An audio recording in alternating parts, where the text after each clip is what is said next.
Dr. Gold in the lab, Twitch stream glowing, formulas flashing, minds wide, knowledge flowing, equations on the board, numbers never sleep, teaching math and physics while them haters count sheep. Actual education, tune in and get schooled, flipping textbooks, breaking all the rules, from Newton to Einstein, concepts elevate.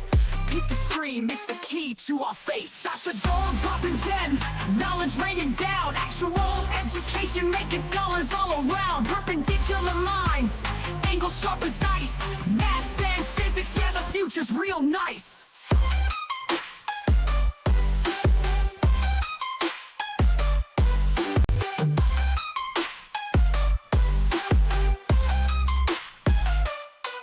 Got the Pythagorean triangles about to flex, quantum theories on deck, breaking all the specs, relativity theories, worlds getting small, grasp the universal laws, standing tall. From the atom to the cosmos, we rolling deep, grazing up the stars, no time to sleep. Black holes and supernovas, concepts we unfold, brain power heavy, yeah, that's Dr. Gold. Dr. Gold dropping gems, knowledge raining down, actual education making scholars all around. Perpendicular minds, angles sharp as ice, maths and physics, yeah, the future's real nice.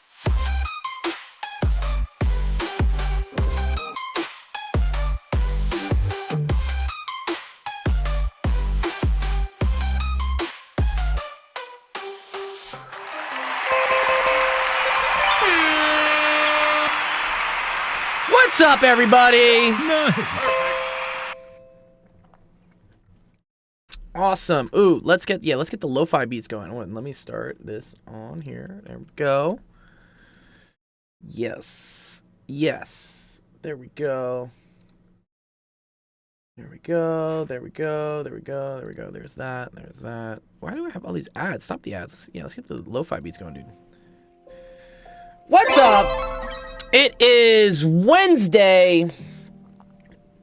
I went and donated blood. That's why I have this on me.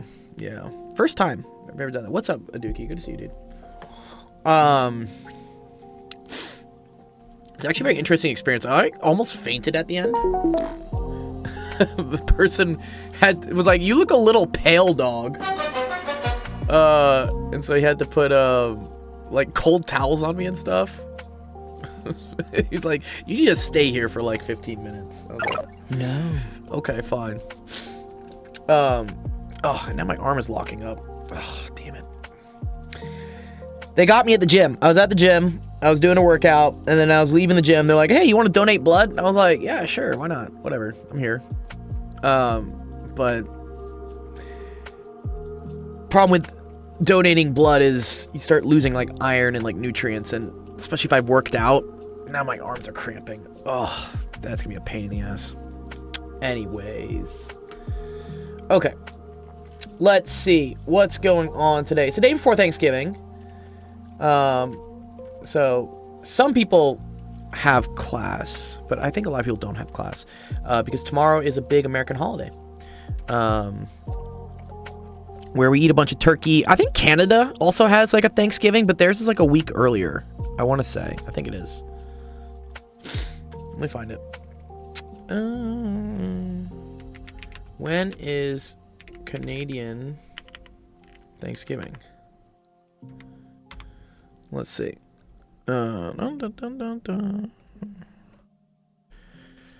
Ooh, Canadian Thanksgiving was last month. Oh wow, it was very a very long time ago. And it was on Monday. Is it always on Monday? Oh, it's always held on the second Monday in October.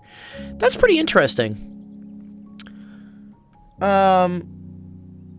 Because, like, I don't know. Yeah, Monday, that kind of sucks. Like, what? Excuse me? Like, the whole nice thing about Thanksgiving being on Thursday is then you're not really expected to work Friday, and then you get the weekend to, like, recover. If I had to, like, eat myself stupid on Monday and then go to work Tuesday, no. I would not be here for that, dude. I guess it's still a 3-day weekend, but the third day is Thanksgiving. Like, what? You don't... Anytime there's a 3-day weekend, the third day is always the recovery day. It's always the, like, catch up on sleep, like, you know, whatever. I'm gonna eat a lot of food on Thanksgiving. I know it will. Oh, that was bright.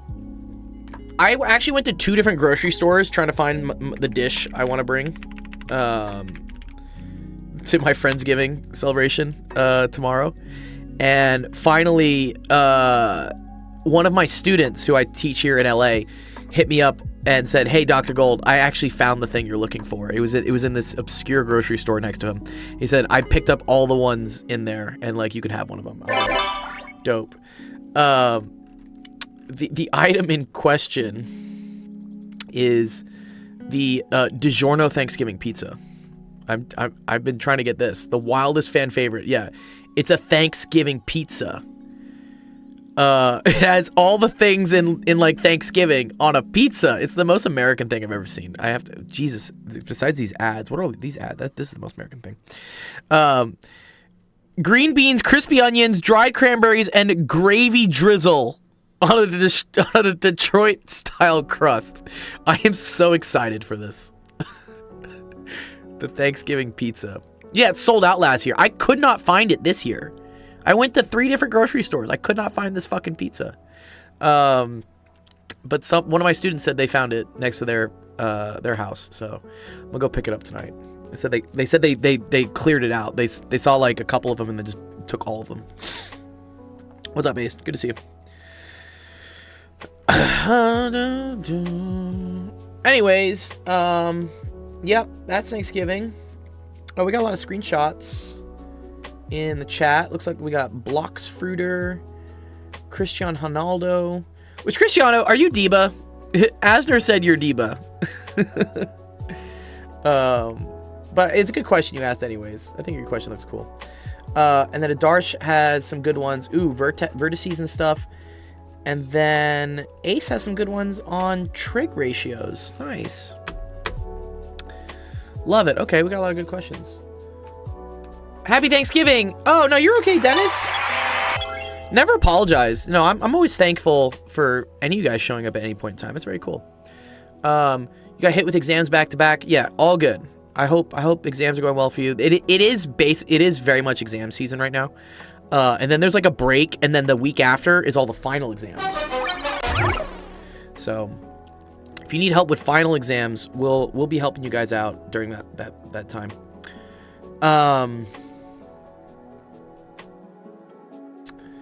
Yeah.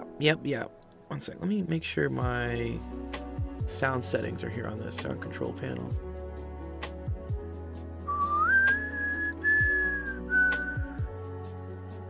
What do they do? Levels? Oh yeah, levels are all fine. Okay, cool.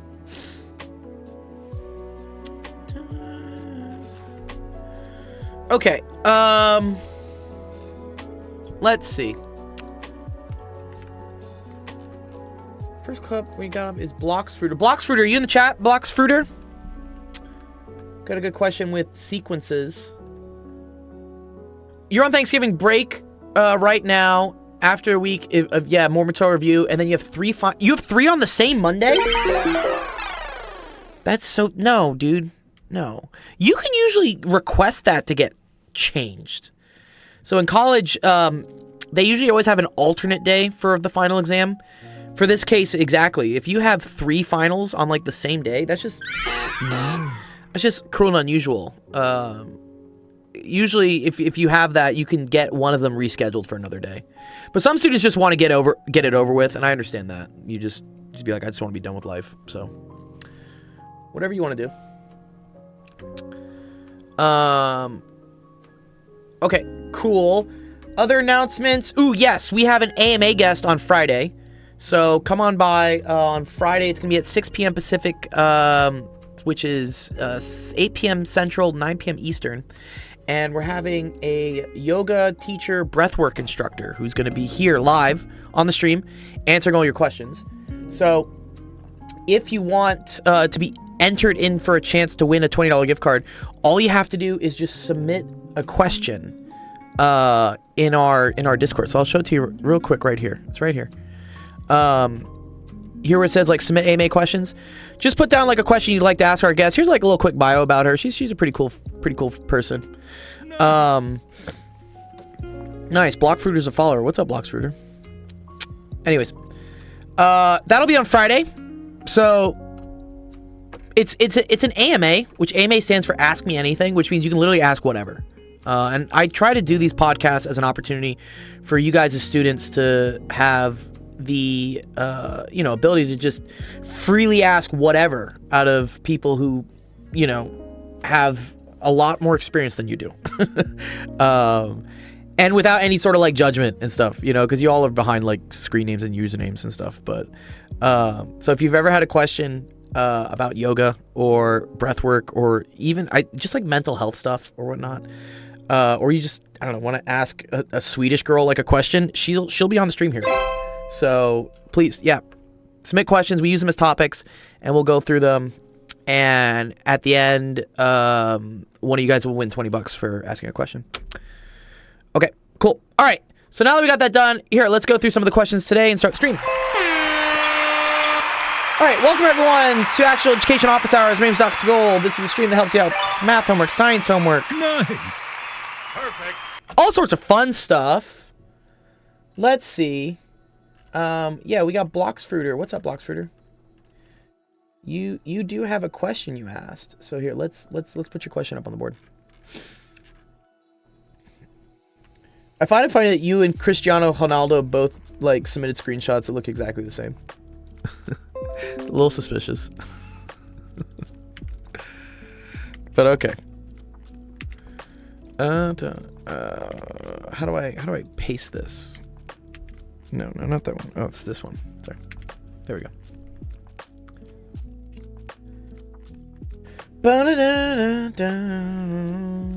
What's up, Sensation? How's it going? I see you in the audience. You just waking up right now? Kind of a late day?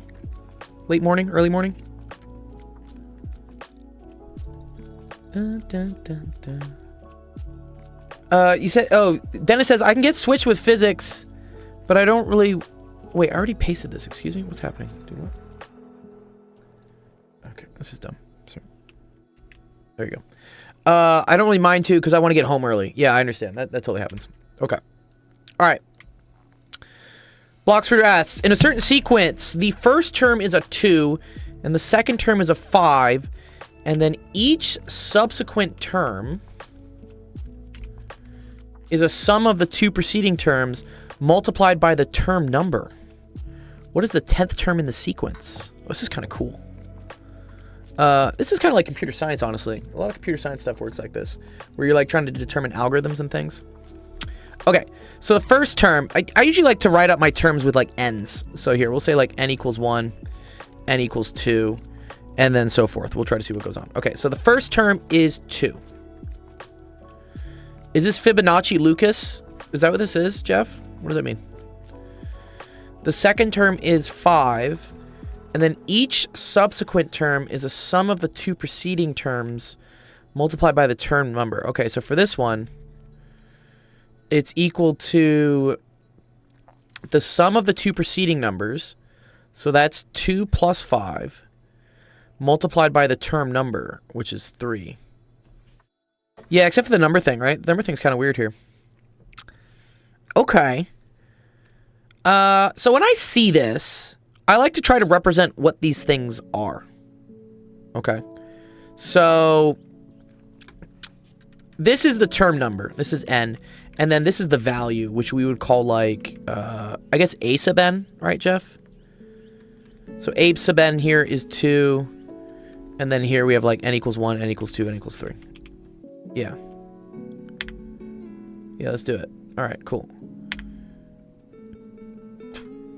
And then what we're going to do is we're going to try to like build this out, because we want to do this eventually to the 10th term, which I could just keep doing this on and on and on and on, but that would take a very long time to like keep calculating like the 4th term, then the 5th term, the 6th term, the 7th term. So we want to see if there's a pattern for this. Okay. So what I notice here with the 3rd term right here, right? It's the sum of the 1st term and the 2nd term. Okay. So let's use different colors for this. I think this is cool to use different colors. Let's make this like a 2. And then let's make this the 5. Okay. And then let's change the colors on these.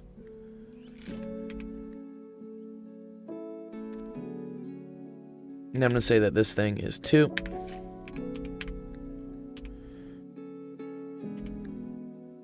Okay. And then this 3 thing, this is like the term number. Okay. So let's call this... Ooh, what color do I want to use for this? Let's use gold. I like gold. Let's do this. So then this is... Ugh. This is gold. And then keep in mind, this is not dividing. I'm just saying that, like, this is the 3rd term, and then this is what it is. Okay. So it turns out that this one would eventually end up equaling... oh, and then we forgot... Jeff, we almost forgot this one. We forgot it's times the term number. So this would be 7 times 3. Which would end up being 21. Okay. So this ends up being 21. Okay.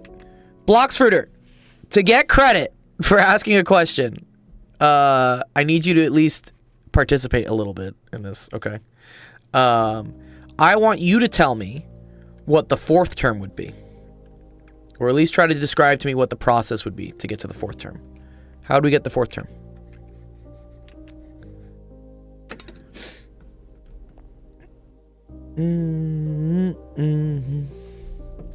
Using, like, what's here. Subsequent means, like, the next term. Is what it does. Let's see. Where's Bloxfruiter? The wait music's coming on.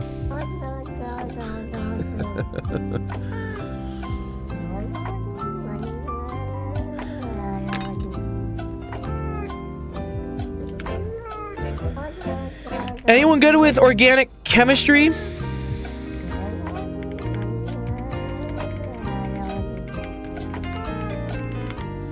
Anuki says he is.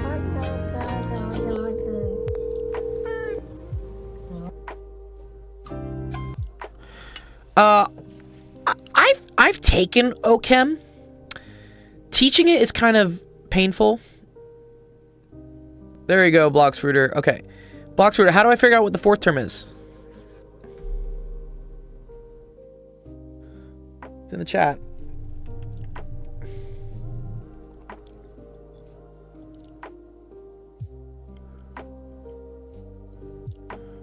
Yeah, he's a Darsh in my Discord.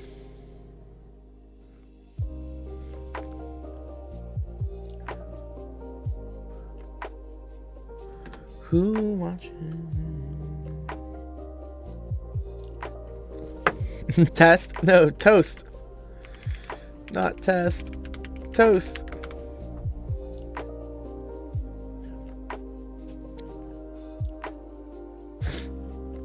Yeah, you can post a screenshot too if you want. I can try to take a look at it if Dookie wants to. Dookie can take a stab at it. A2 plus A3 times 4. Oh, very good. Yeah, nice. Good job, Bloxfruiter. Yeah, exactly. So, yes, this one would be this term plus this term times this. Good. Yeah, very good. Very good. Very good, Blocks. Okay, so this would be 5. Plus 21, I think. Yeah, good. Yeah, I wrote the wrong thing. It's not times. It's plus. So that'd be 5. Plus 21 all times 4.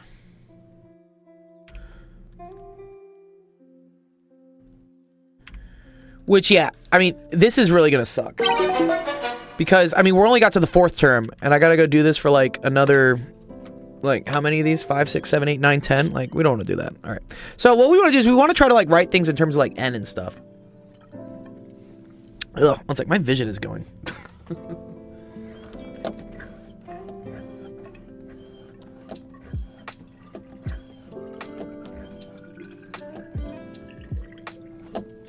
I'm gonna try drinking some water. Like, I can't see straight. I think there is a closed form here. Okay, so this right here, this is a sub n. So a sub n is equal to, it's the one before, right?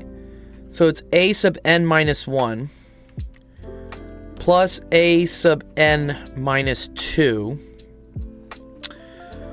all times n, I think is what it is, right?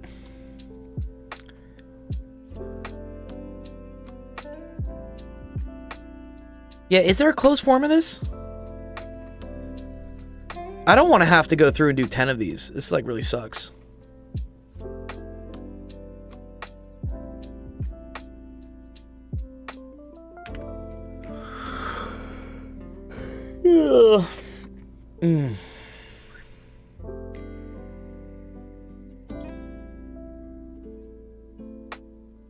It includes a gamma function? No, we're not gonna do that. We're not gonna do the gamma function. Okay. Let's try something else. I'm gonna try doing this using Excel. I think Excel is probably a better way to do this. And I'll show you how this works. Okay. So there might be a simpler solution. Well, let's see. Okay. So I'm going to call this is like my term, right? What do we know? The first term was 2. The next one was 5, right? And actually here, let's do this. Term here, let me put the term number here first. And then we'll make this a sub n. And so this is 1, 2, 3, 4, 5, 6, 7, 8, 9, 10. Excel is very useful for doing things like this. You're okay. So the first term was... what did we say the first term was? First term was 2. Second term is 5. Okay. See, A1 is 2. This is 5. Okay, and then this is equal to... and then it's this one plus the cell behind it. And then it's all times this thing right here. Cool. And then what we can do is we can just do this. We can just drag down. So here's the cool thing. When you drag down like this on Excel, it will do the same calculation. But like shift everything down. So for instance, this one, right, did this times the blue. This one, look, does the 5 times 21, right? The two before it times the 4.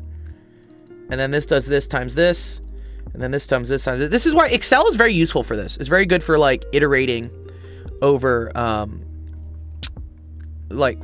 processes. And like you could code this actually using Python. But anyways, yeah. So we get the answer is 3642970. So I'm tempted to say this is correct. It looks pretty correct. That's what you got as well? Okay, cool. Let's see if ChatGPT can come up with something for it.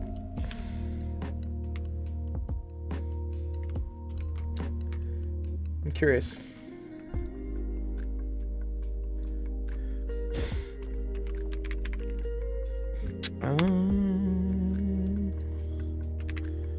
Here we go. Solve this. Let's see what happens. I think is the like 35 something. Yeah, okay, cool. Yeah. So we're going to get the same answer. 364,927,0. Okay, cool. So we can ask like, is there a closed form solution for this? Yeah, this is a sequence. A series, I think, is a summation, right? Sequence is the actual individual terms.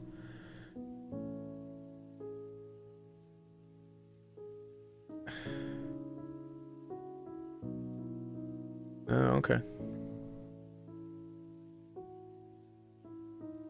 Dude, what? Where phi is the golden ratio? Excuse me? Dude, what? What is this thing going at? Oh, okay. Well, it involves Fibonacci numbers. Okay. So yeah, I don't think you're actually expected to solve this one in closed form. I think the way we did it here with an Excel spreadsheet is probably what you just have to do. Anyways, all right. That's a good question, Blocks. Nice.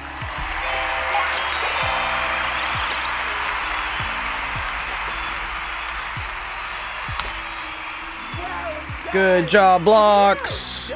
I'll send you your V-Bucks later tonight if I remember. But yeah, good job. What's up, Equity?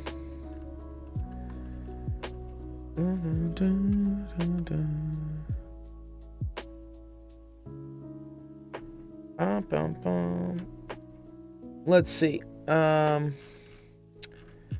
Equity, you're submitting your question again. I'm glad you're back, Equity. Jesus. Wow, Jade. Man. Oh my god. This Ochem. Oh god.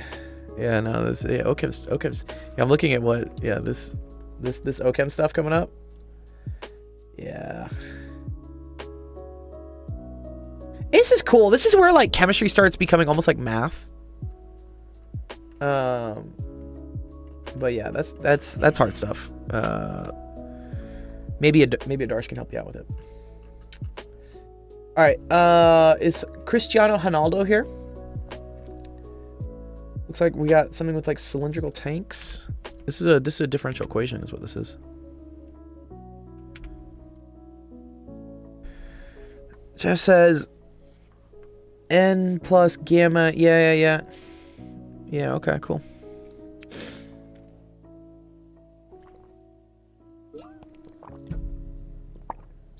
I need my vision to come back. I started getting like kind of lightheaded, and now it's hard to focus on screens right now.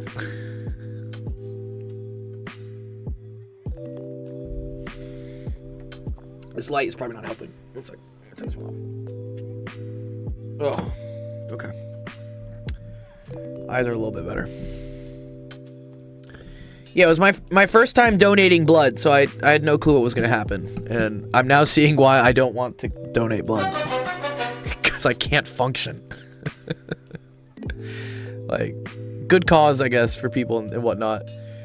Your drink is sugary? No, this is just water.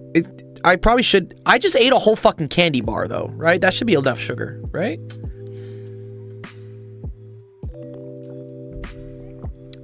But yeah, I'm getting this... Yeah, right? Dude, I ate like a massive like fast break. Dude, that thing's got like 100 grams of sugar in it. How long till you feel normal? I don't know.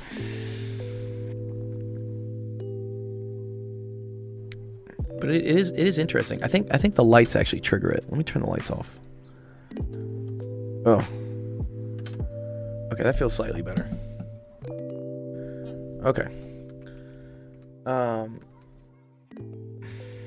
The human body is a weird thing. Let me see. I got a Darsh up. Let me help a Darsh out. Ugh, Jesus.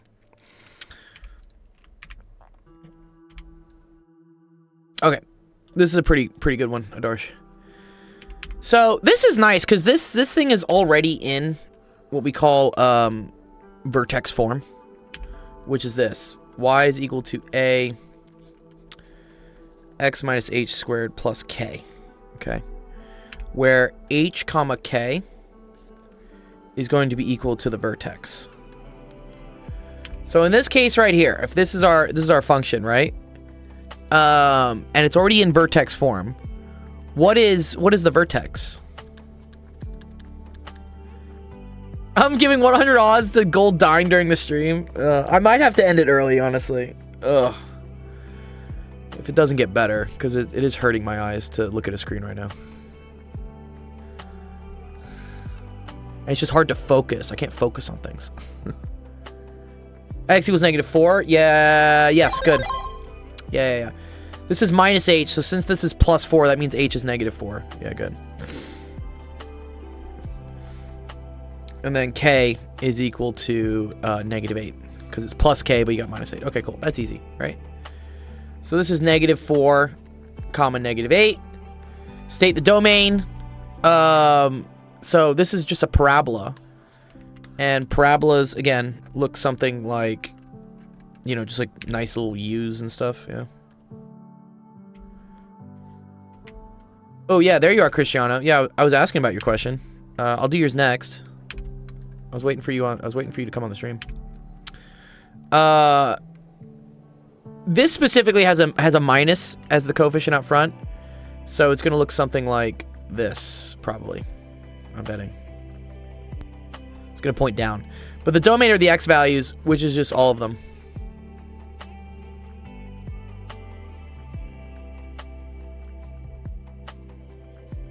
He dropped the C from his name. He did. Or he had a K in it at one point.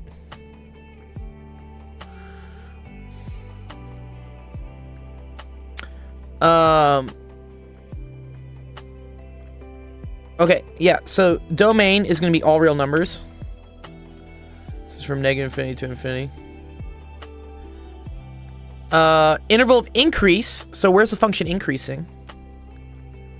So if this is the vertex here at -4, -8, when they talk about like increasing or decreasing, it's like as I move from the left to the right, is the function going up or down? So here I see as I go from left to right, the function is going up as I go this way. But not all the time, right? Just from here. As we go from here to here, where from like the depths of negative infinity, all the way up to the vertex, the function increases. Right, and then as it goes here, it starts decreasing. So the interval increase, you have to be careful because you can't include -4. So this has to be negative infinity. You can't include negative infinity either, but then this is -4. Because technically at -4, which would be like this, it's neither increasing or decreasing. Okay. Change it to standard form. So changing it to standard form just means multiplying it out. So this would be equal to, y is equal to 1/2, and that's going to be x squared plus 8x plus 16 minus 8. So again, we just took the x plus 4 here, and we expanded it out. That got us x squared plus 8x plus 16. And now we just multiply the 1/2 through. So that's going to get me 1/2 x squared plus 4x plus 8. But then we also have a minus 8. So actually this goes away. So it's just really equal to 1/2 x squared plus 4x plus 0. It's kind of cool. There is a negative. Oh, you are so right. Thank you. Thank you for catching that. I was wrong. It's because I can't see things right now. Fuck. Okay. Negative 1/2 x squared minus 4x minus 8 minus 8. Okay, thank you. Yeah, that's better. So that's negative 1/2 x squared minus 4x minus 16. Okay, that's better. That looks like standard form. State the axis of symmetry. Axis of symmetry is always just thinking about like, if I were to like put a line somewhere, what would make this kind of like a mirror image of each other, right? And that's going to be here. Here we can see that this and this are like mirror images of each other. And that occurs at x is equal to -4. So axis of symmetry is x is equal to -4. Note, there's no axis of symmetry in the horizontal direction. State the range. That's going to be negative infinity to -4, but including -4. Because start all the way down here. And you can go all the way up to -4. And then find all solutions of the quadratic. Ooh. Well, interesting. So looking at this graph, Adarsh. Oh, sorry. The interval of decrease.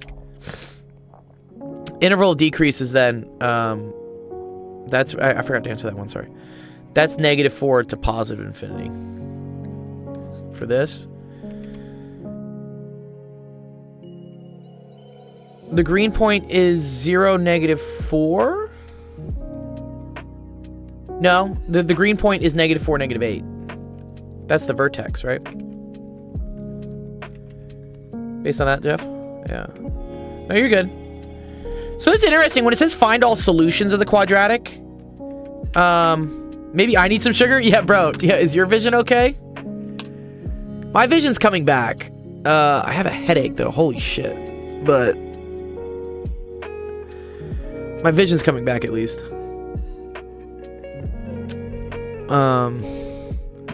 I swear the blue line was the y-axis. Yeah, no, my bad. This is the x and y-axis. I should have used a dash line for this, really. Yeah, that's just the axis of symmetry. Here we can say axis of symmetry.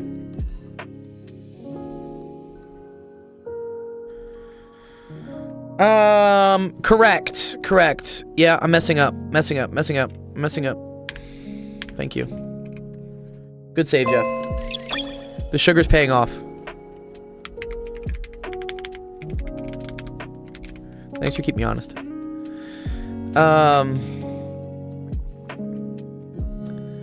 Now, trying to find all the solutions. It's interesting. So, the solutions to the quadratic, I think they mean the roots.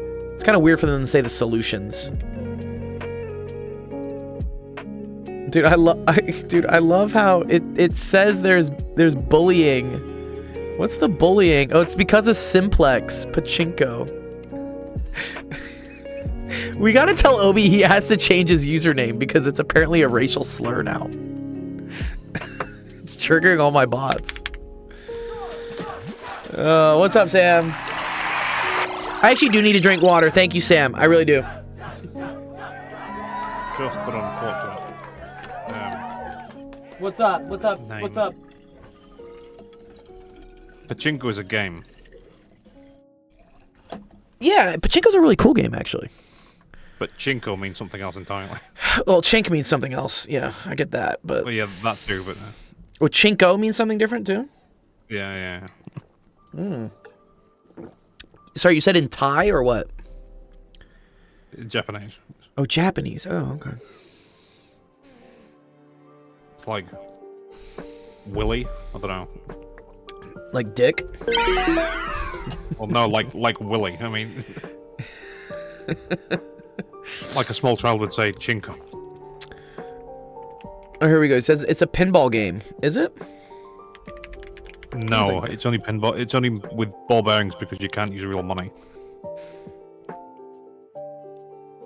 Yeah, it's For all intents and purposes, it is illegal to use cash to gamble in Asia. Really? Gambling is illegal in Asia? With money. What happens in Macau? They don't use money, They use marbles? basically. Does it get exchanged into money eventually?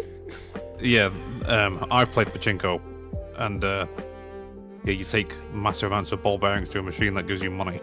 Oh. That seems like a weird workaround. It's pretty cool, though. It's because Asians are horrible, horrible gamblers. Well, like they have problems with, like they're just bad at gambling, or they develop bad problems with gambling. It's not even confined to a particular country or nation or group of people. Just Asians generally will sell their children to gamble. Oh, okay. Okay, so they're just susceptible to gambling. Okay. I get you. That's interesting. I wonder if that ties into the whole, like, opium, like, war thing that... We kind of really fucked up China at one point, right? By, like, getting everyone addicted to opium. That was the British that did that. It wasn't the Americans? It was the British? No, it was just us. We said, give us Hong Kong, and so we had it for 99 years. Said, here, free drugs. We should never have given back Hong Kong. Well, you know what I find funny is that all the Hong Kong protest stuff started happening, and then what happened? Like, while it was happening? Which one? COVID. No, I mean the big student protests that were happening. You remember, like, Hong Kong was all in the news, and then it was like the next day it was like, oh, COVID's a big issue now, guys, and then we just forgot about Hong Kong. Yeah, distractions. Anyways, all solutions. There are no solutions to this quadratic because this quadratic has a vertex below the x-axis and it points down, so it will never cross the x-axis. You thought it was SARS? No, dude, I'm pretty sure it was COVID. Or maybe, did it happen as well? COVID is SARS. Oh, COVID is SARS. Oh. COVID's a misnomer. The common cold is COVID. Well, I remember the whole SARS thing was another thing at one point, no? The original old SARS. Yeah. SARS was a big thing in 2003, but it basically never escaped China because the Chinese borders were shut tight. Dude, let's ask ChatGPT. Let's say, like... But I was there. Is every time there's unrest in Hong Kong, does a pandemic happen? Just curious. Says it's likely a coincidence rather than a consistent pattern. While major certain events do align in time. Okay, here we go. Interesting. Oh, okay. Yeah, this is what I was talking about, the protests, the 2019 protests and COVID. And he's talking about, so SARS was 2002, 2003. Some students weren't even born at that point in time. And I guess, okay, there was a handover in 1997. That's funny. I was there in 1997 and 2002. Yeah. Interesting. Anyways, yeah, good question here, Adarsh. Nice.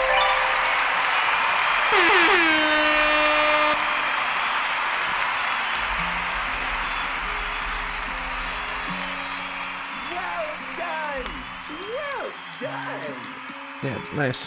It's kind of fun. What were you doing in Hong Kong, dude? What were you doing in Hong Kong? 2002. Sensation's gonna got sensations with the grammar. The spelling is like, fucking spell it. Like, the only time and place you can get away with using you in lieu of YOU is if you're Dutch. Are you Dutch? No. Do they do that? Do they do that with the umlaut? No. The Dutch YOU is just the letter U. Oh, is it? Oh, I didn't know that. You're okay, Adarsh. Sensation's just trying to make us better people by causing us to spell things correctly. I support it. We don't even have to do it poorly with texting anymore because we have bandwidth now. All right, Cristiano Ronaldo, or as Asner says, your name is Deba. Which one is it? Although we had Sensation do a background check, and he said you guys are different people. So seems to be. I agree. This is a differential equations question. It's a cool calculus question, actually. Boom, boom, boom. I like this one. This one's so stupid. What is this meme, dude? What? Excuse me. God damn it. You're fat. It's just so happy, and it's just like a ridiculous cunt. This seems too easy. The leak rate should be vary with the amount in the tank. Let's see. A cylindrical tank. Okay. All right. Cristiano Ronaldo.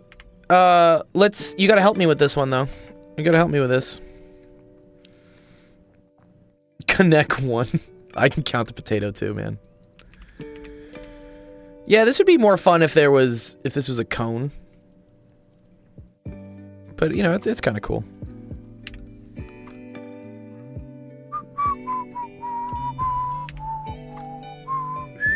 At least it's easier with a cone.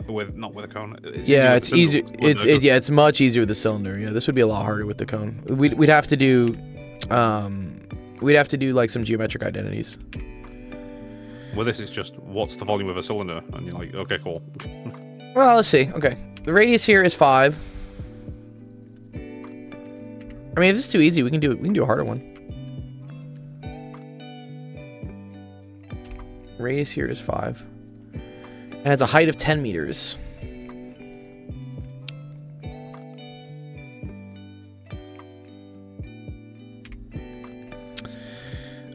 And it's being filled with water at a rate of 2 cubic meters per minute. Okay, so this is 2 meters cubed per minute. But then water is leaking out of the tank at a rate of 1 cubic meter per minute. Oh, this is very easy. I mean, there's a little bit of it involved stuff here.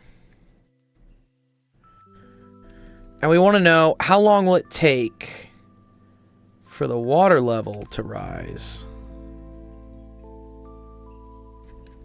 to 80%? What's up, Pernille? Use Bernoulli's equation and equation of continuity? Bro, what? We don't need to get that crazy. Watts. What's up, Gold? What's up, Pernille? Sensation's gonna cause you to become a better speller. Okay, Ronaldo. I'm not gonna call you Christian because it hurts my fucking brain. Ronaldo, what do I do next? Yeah, what do I do? How do I solve this question? Thank you, Pernille. I do need to drink more water. I donated blood today, and my fucking vision has been going, but it's more or less stabilized now. We're happy. 1.21 gigawatts. Still doing office hours. Respect. Thanks, man. Well, I mean, it wasn't so bad when I started, and then I think the light started getting to me and started messing up my vision. It's better now. I just have a huge headache. Ugh, okay. Ronaldo, what do I do next? I gotta teach you. That's the whole point of this stream. Gotta... Oh, wow, look at this. Okay. He says pi 5 squared times 10 is 200... Okay, that's a good thing to figure out. I agree with that. Yeah. Yeah, so we're getting like what? We're getting like the volume of the cylinder. Okay, I like that. Yeah, volume of cylinder is equal to pi r squared times the h. Okay, so that's pi times 5 squared times 10, which I agree. Yes, that's 250 pi meters cubed. Okay, what do we do next?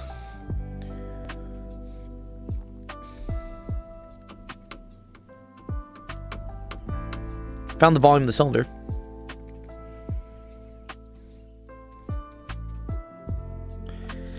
Find 80%. Yeah, that's a good thing to do. Yeah, let's find 80% of it, right? So yeah, multiply by 0.8. I like that. Or I'm gonna multiply by 8/10. Because I wanna like turn this. I wanna avoid using a calculator. And I think I can. Right? Because 8/10 is the same thing as 4/5. And here's a cool little trick, right? If I got 4/5 times 250, I see that there's a 5, and there's something with a 5 here as well, right? That's kind of cool. Or, I mean, even if I really wanted to do this, right? 4 times 250, we know is just 1,000. So that's going to give us 1,000 pi. And then over 5. And then 1,000 over 5 is just 200. Okay, so 200 pi meters cubed is 80%.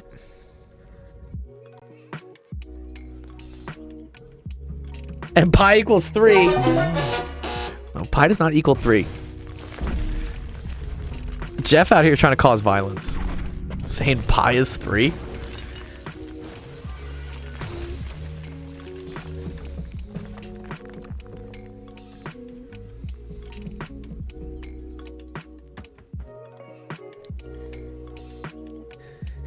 The net rate is 1 meter cubed per meter. It is. Because we have two... Yeah, so here's what we can say, like, the net rate. So, net rate is equal to rate in minus rate out. Which in this case is nice because it's constant, right? The rate in and the rate out is the same. In real life, the rates are usually not constant. Well, I guess they are with a cylinder, it's fine. But if this were a cone, for instance...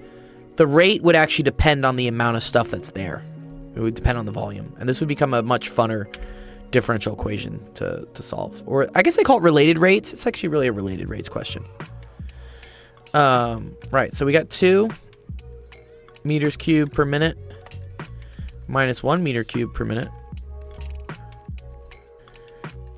Yeah, exactly. So that's approximately 1 meter cubed per minute.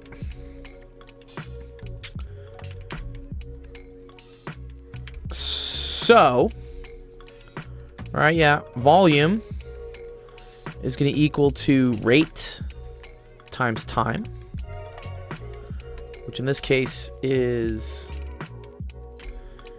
200 pi meters cubed is equal to 1 meter cubed per minute times the time.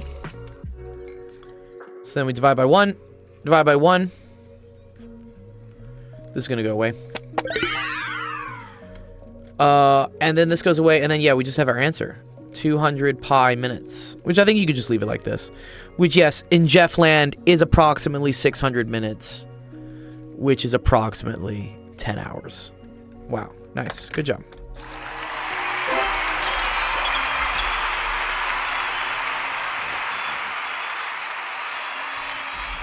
Well done! Well done!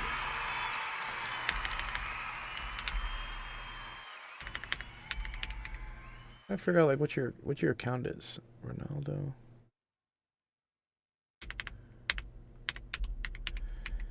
$6.28. Yeah, it's actually not a bad one, right? Yeah, it's not bad.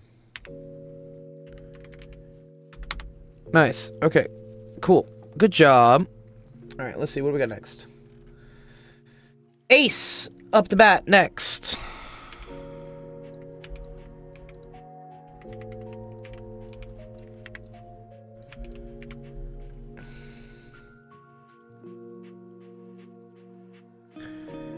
What does it mean to be a good person, Aristotle? What does it mean, Nietzsche? What does it mean? What? Steve Austin. Stone Cold Steve Austin, dude. Is he from? I think he's from Texas. Stone Cold Steve Austin. Okay, let's see. Let's see if Ace is out in the chat. Go away, Olaf.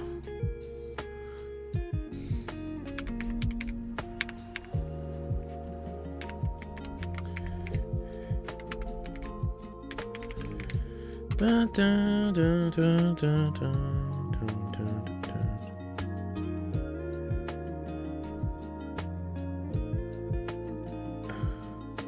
Nice.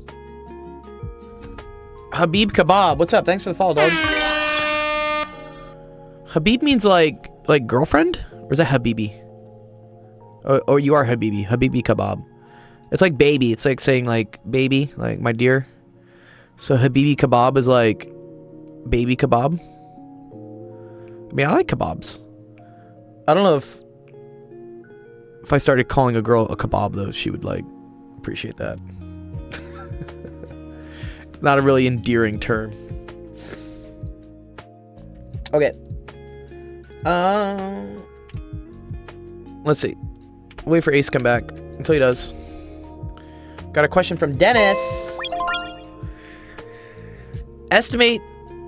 It means my friend or my love. Kebab is just something I added. That's cool, man. I like kebabs. Big fan of kebabs.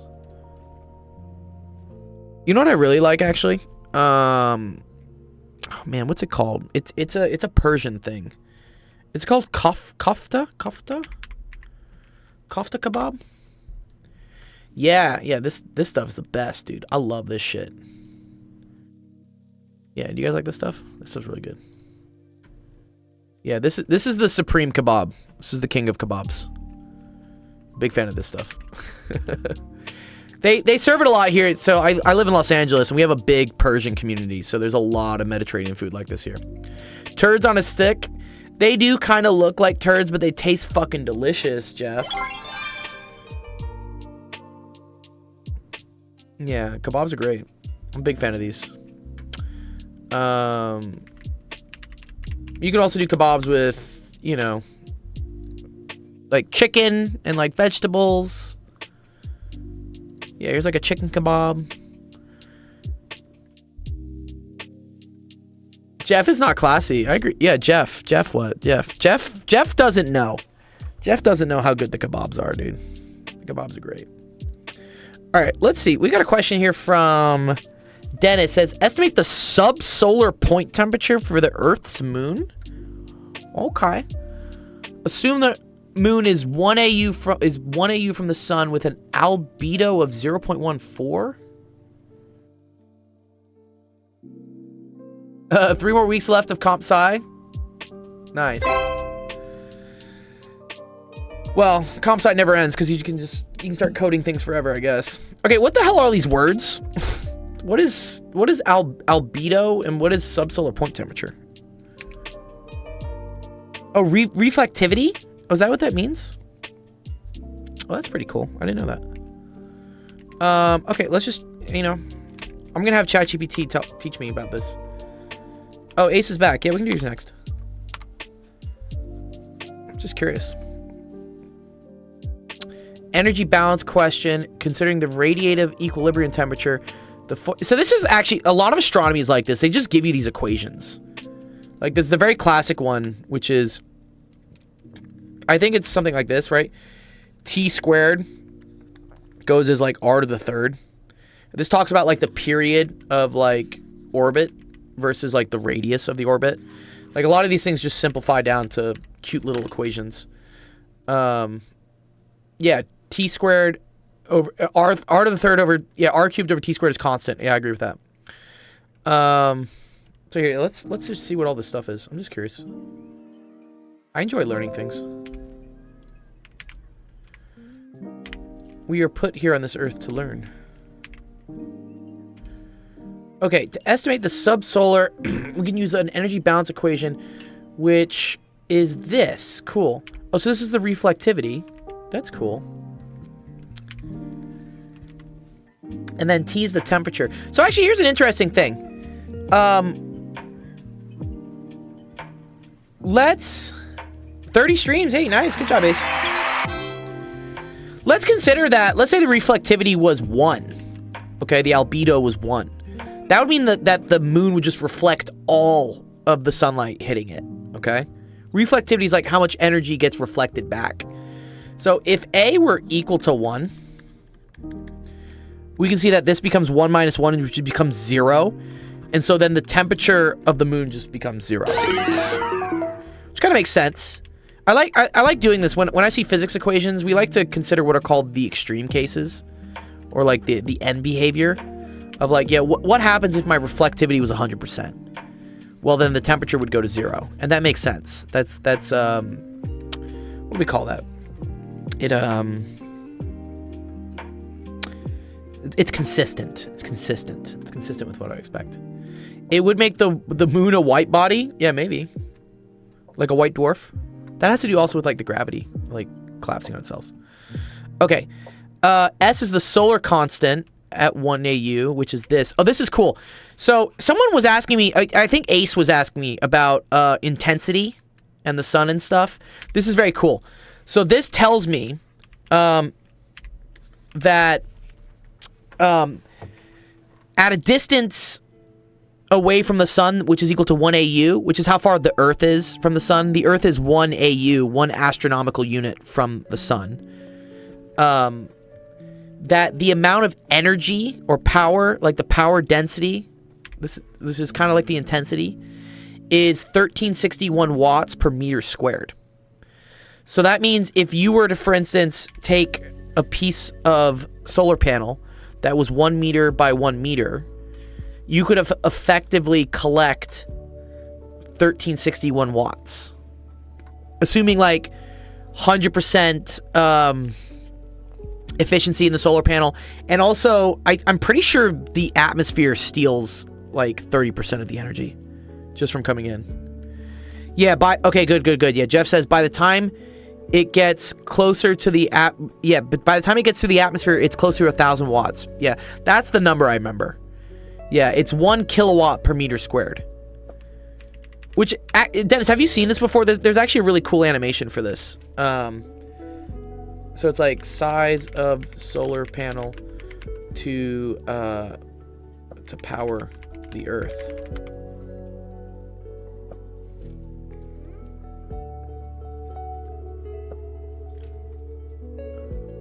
Yeah, okay, here we go.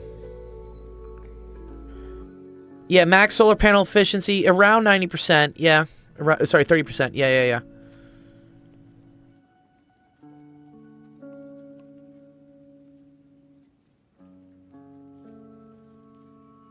Yeah, okay, so this is the picture I want to look at. Okay. So this is actually even cooler. So this is again, you see how they're assuming 1,000 watts per square meter, and they also only assume 20% efficiency. And then they also say 2,000 hours per year, because what happens is, right, is that as the Earth rotates, it's not always at the peak position to receive sunlight, right? At night, it doesn't receive anything. And this is actually one of the big problems with solar, is that the collection time, so when you collect the most energy, is opposite to when you use it. Most people use electricity at night, right, for lights, for heaters and whatnot. But all the sunlight gets collected during the day. So then you get this issue of you need something to store that energy. And this is where batteries become a huge hassle because they break down. People start trying to do, like, I don't know, have you seen this? Like flywheels? Like, they take massive wheels of concrete and spin them, and then they store the energy in that. But if we were able to do this, right, this is all we would need to fill with solar panels. That's it. Just that amount of space. Which, you know, doesn't seem like that much, right? Yeah, I think they have one here where it shows, like, yeah, this is... This is, I guess, the Earth. Can I see this? Let me just get this image bigger. Yeah. Basically, we turned New Mexico into a solar panel, and we could just, like, keep the U.S. running off of solar. Yeah. The issues with this, right? Storage, and also the transmission. In order to get this energy from New Mexico to all these different places where the electricity is needed, you end up losing a bunch of energy in the transmission. Due to, like, just ohmic heating, step-down transformers. There's just a lot of problems with solar. Anyways, so... Back to the question here, though. But that's cool. That's when I saw this 1361... I know that this is close to a number that they make you memorize all the time in any sort of, like, physics stuff. Oh, and then this is the Stefan-Boltzmann constant. Do you know where the Stefan-Boltzmann constant comes from, Dennis?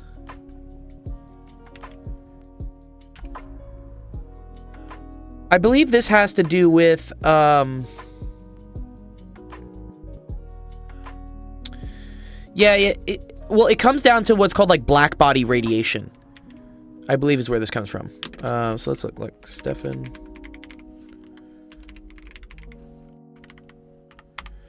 Yeah. So what it says is that the energy radiated over something is equal to the Stefan-Boltzmann constant times the temperature to the 4th power. Yeah, it's pretty cool. So yeah, if you look at the wavelength of all... So when something is hot, it radiates energy in the form of light. And that light is at different wavelengths. And if you were to add up all the different wavelengths in this, like, distribution, you end up getting this sigma times t to the 4th. Yeah, I attended a lecture series from visiting black body radiation. Yeah, that's very cool, Dennis. Yeah, you're getting familiar with the language. You're learning the jargon. Jeff says, even when something is cold. Yeah, for sure. Even when something is cold, it radiates some amount of... And, like, cold is a subjective term, right? Cold is just the absence of heat. Technically, everything has heat. But being cold just means it doesn't have as much heat.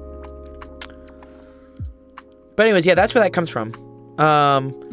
And this looks like, yeah, you just plug it in.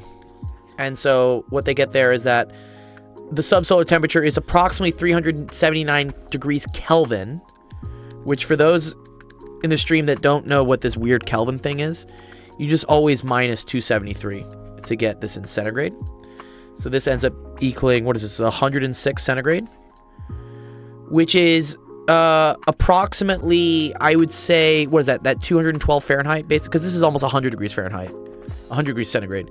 So it's like boiling. Wow. So the subsolar temperature of the moon is enough to boil water? That's pretty cool. Where was I was doing it somewhere. Where was I doing it? Here. Yeah, I could say, like, is that hot enough to boil water?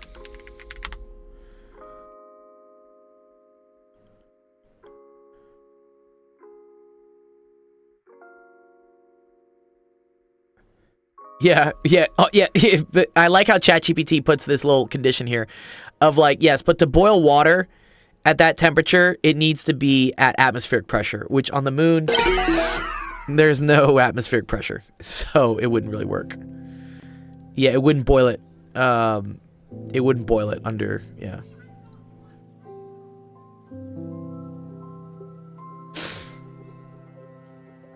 On the moon, there is no atmosphere, so the water would... Oh, so the water boils at a much lower temperature. Oh, yeah. So that's actually cool. So water can boil as low as 0 degrees centigrade. Oh, wow. That's very cool. Well, no. Yeah, it does. It does contradict itself here. So the 379 is hot enough to boil water. It is hot enough to boil water under atmospheric, but it's not hot enough to boil it on the moon. Oh, yeah, the triple point. Yeah, the triple point's cool. Yeah. Anyways, that's a cool question, Dennis. I appreciated that. It was fun. Fun to learn some stuff.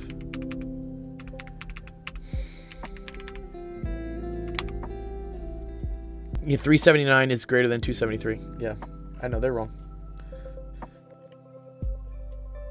Want to hear the inside of my brain? Yes. Oh, dear. What am I going to listen to here, Sensation, dude?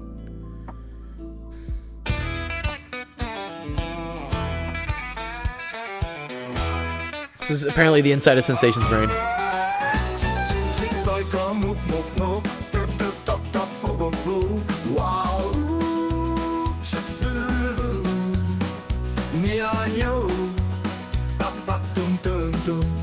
What the hell? The hell am I listening to here, Sensation? Tell me this is something in Japanese at least. Anyways, okay. Okay, what's up, Ace? Here, Ace, you want to do your question?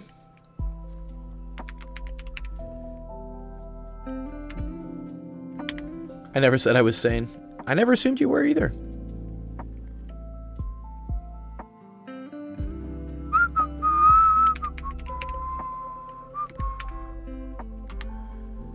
Okay, what's up, Ace? Okay, cool. Says, determine the exact primary trigonometric ratio for each angle. Okay. This is cool. So this requires finding what's called the reference angle. Okay. Where the reference angle is always... So, for instance, if you go around in like a bunch of different angles like this, right? The reference angle is always taking wherever this point is. They call it the terminal point, and connecting it to this axis. And then this is your angle. Okay. So, for instance, if we have negative 45 degrees, negative means we go clockwise versus counterclockwise. So we're going to go counterclockwise, 45 degrees.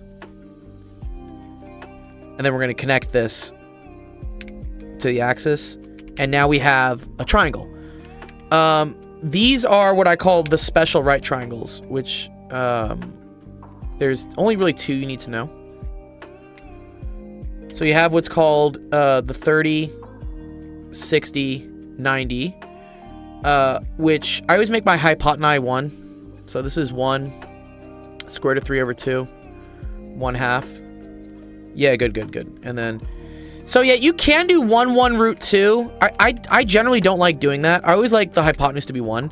So I would say 1 square root of 2 over 2, square root of 2 over 2. This is the same thing as 1 root 2. You're just dividing everything by root 2.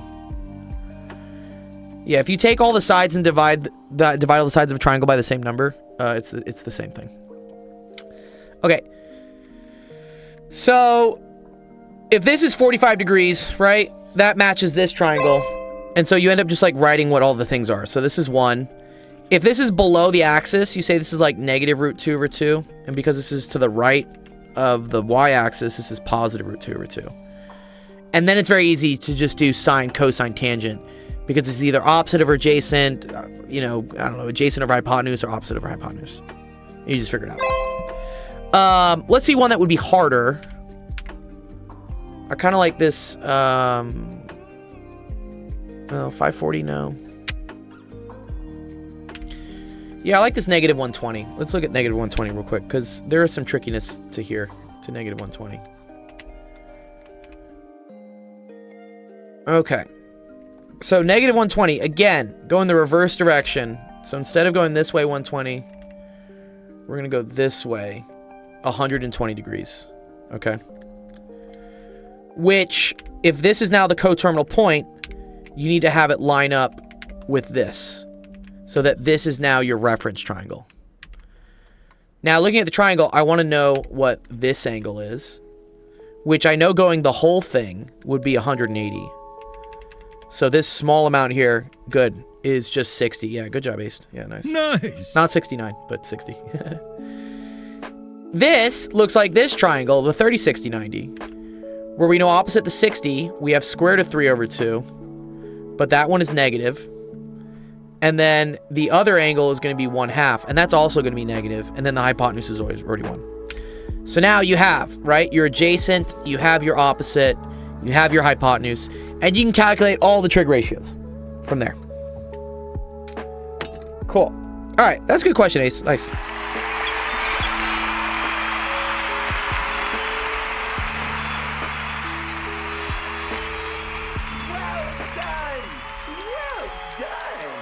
Yeah, so that's a weird one. So that's a 180 is what that is. So negative 540 is going around 360 and then another 180. So let's see. If we were to do this, and we went around this would be going around 360, and then you have to go around another 180. So it ends up just being this is equal to 540 degrees. And then these have all the weird things where, like, some of these are 0, some of these are undefined. Because basically what happens when you get to this, this type of triangle, is that the hypotenuse is equal to 1, the opposite is equal to 0, and the adjacent is equal to negative 1 when you're here.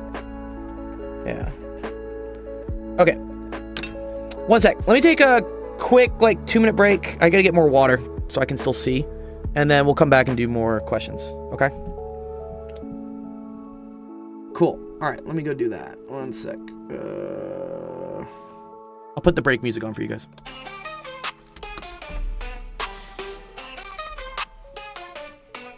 Dr. Gold in the lab, Twitch stream glowing, formulas flashing, minds wide, knowledge flowing, equations on the board, numbers never sleep, teaching math and physics while them haters count sheep. Actual education, tune in and get schooled, flipping textbooks, breaking all the rules, from Newton to Einstein, concepts elevate. Keep the stream, it's the key to our fate. Dr. Gold dropping gems, knowledge raining down. Actual education making scholars all around. Perpendicular minds, angles sharp as ice. Maths and physics, yeah, the future's real nice.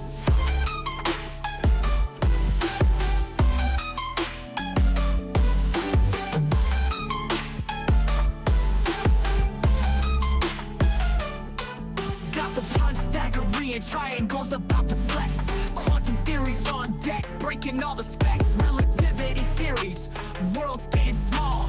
Grasp the universal laws, standing tall. From the atom to the cosmos, we rolling deep. Grafing up the stars, no time to sleep. Black holes and supernovas, concepts we unfold. Brain power heavy, yeah, that's Dr. Gold. Dr. Gold dropping gems, knowledge raining down. Actual education making scholars all around. Perpendicular minds, angles sharp as ice. Maths and physics, yeah, the future's real nice.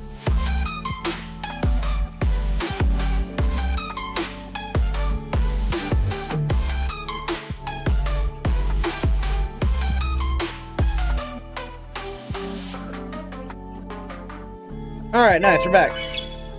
I went and got some Advil. Also, my head is killing me right now. I don't know if I'm ever donating blood again. Like, I get the whole, it's nice, it's charitable, like, do good things for people, but it's impeding my ability to help you guys with math and science. Oh, man.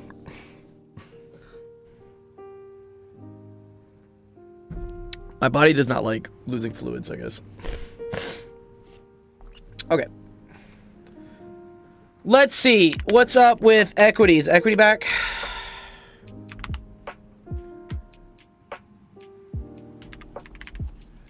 Bob Ross's.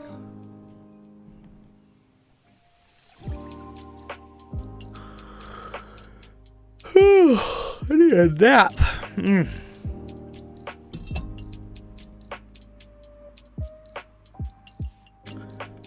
Or I will also kind of look at, let's look at this OChem question that Jade threw up. What the hell is this?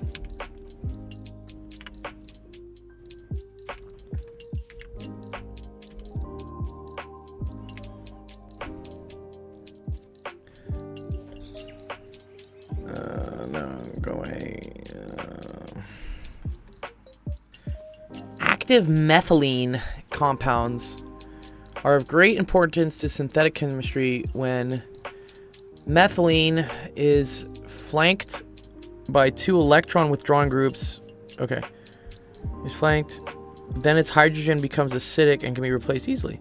The acidity of methylene hydrogen depends on the strength of the electron withdrawn. Wow, okay. Acetoacetic? What's acetoacetic? What? Is that double COOHs, dude? What? Oh, man.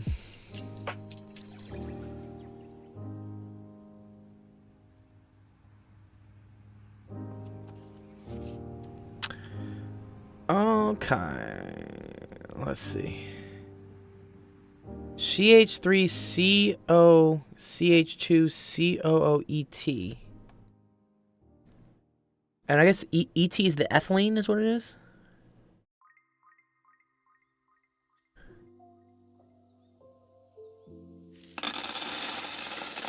What's up? Hey, what's up, Laz?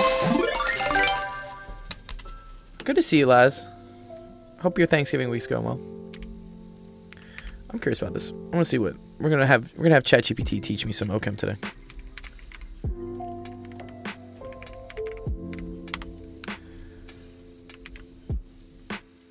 ChatGPT is actually surprisingly good at chemistry.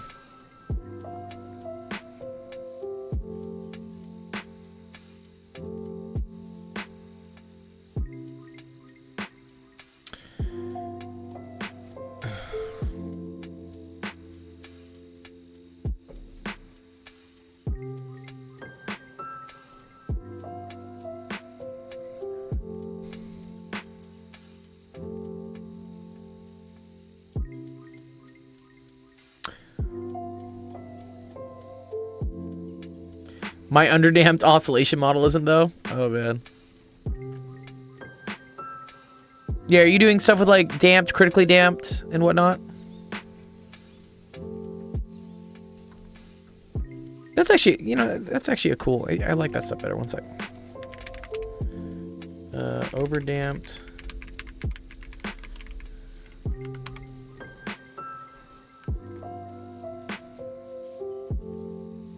Yeah, it has to do with this, right?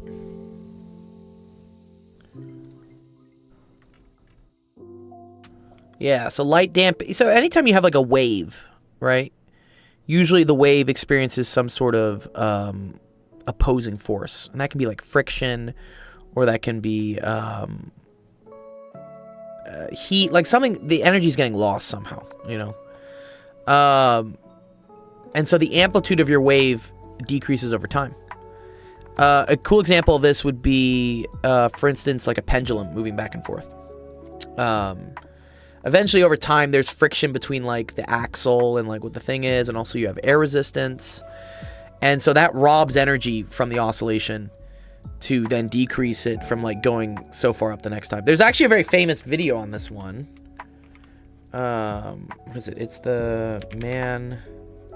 It's, like, physics teacher... drops pendulum, like doesn't hit his face or something. Yeah, this one. This is always fun. You're sitting at home alone. Picture this. You need a therapist. If she was my therapist, I would totally hire her. Anyways, yeah, this guy's from... Oh, this is cool. I think this guy's from MIT.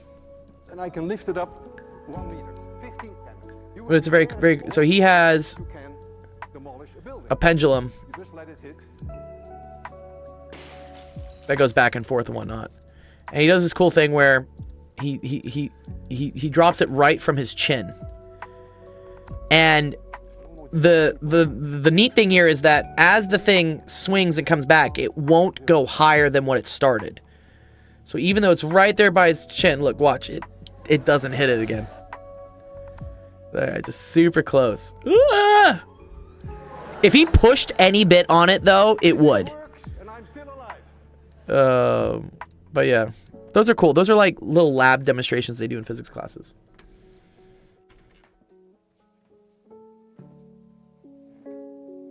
Okay. All right. If we don't have any more questions for today, I'll end the stream a little early, mainly because I have a headache from donating blood today, and I wanted to at least answer as many questions as I could today, but I need to take a little bit of a break. So, all right. Without further ado, let's close out the stream. All right. Thank you, everyone, for coming to office hours today. Appreciate you guys asking questions right before Thanksgiving break coming up.